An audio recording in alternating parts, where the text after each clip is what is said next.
older than Aziza, more sister than cousin at 18. And Afua's little sister, Didi, who just turned 10. Bassam, a young man Afua fancied, who cooked the best kebabs in the city and owned his own shop, was on the boat with his mother and 3 sisters.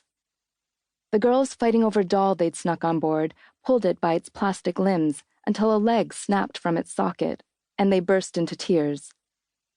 Bassam huddled them into his chest, promised to fix the doll like new. He was a sweetheart, Bassam, and the girls believed him. Maybe he could, once they were safe on shore. Anything was possible. Afua nuzzled up to him, stroked his cheek, and the hair prickled on Aziza's forearms. She was angry with her cousin. Afua was using her, and Aziza had to put a stop to it. But here? Now? How could she say anything true on this crazy, crowded boat? Their voyage started out well enough. The worn boat, meant to hold 8 passengers, was crammed with 2, maybe 3 times that number. Family, friends, neighbors, strangers too. Aziza tried to count all the people as they leaned shoulder to shoulder, limbs tangled, children squirming on mothers' laps, wriggling through legs. She stopped when she reached 21. It was too crowded to account for them all pretzeled together. Aziza grabbed Afua by the arm. "Sunshine, I need to talk to you." "Shush," Afua hissed. "When we get there." She beamed her wide-open loopy grin like a baby's first smile, and it lit up her whole face. "I got news." "What?" Her voice went flat. Afua circled a hand over her belly that had a smooth, soft roundness where her t-shirt clung.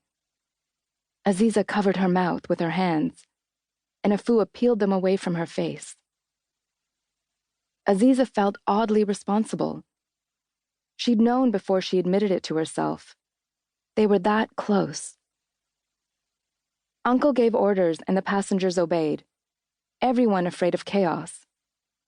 Aziza had hoped they might make it to Malta, an island of safety. They were all so sick of terror.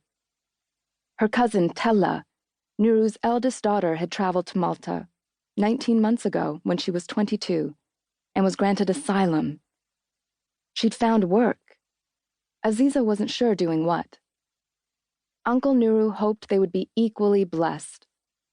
So they chugged on in open water, frightened and hopeful. They had been on the boat for 2 nights when winds picked up and the sea went all choppy, tossing them about. Gusts of rain pelted down. Waves rose like hills, then mountains of foam and water. The boat's engine sputtered, then failed.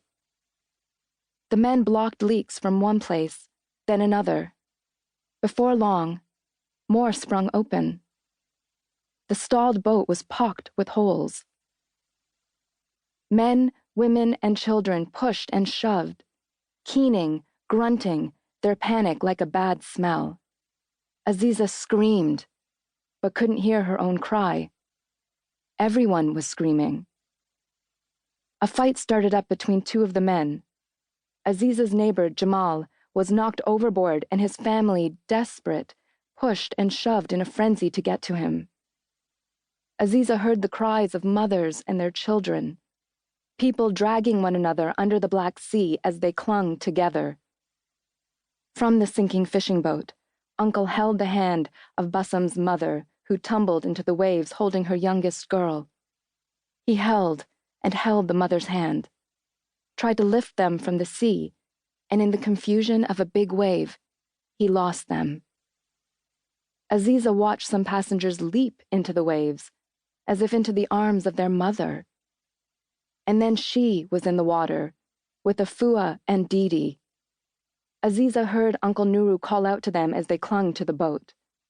When Didi's hands tired, Aziza clenched her younger cousin between her legs, her own hands on top of Didi's, holding them fast to the fishing boat, which sank slowly beneath them.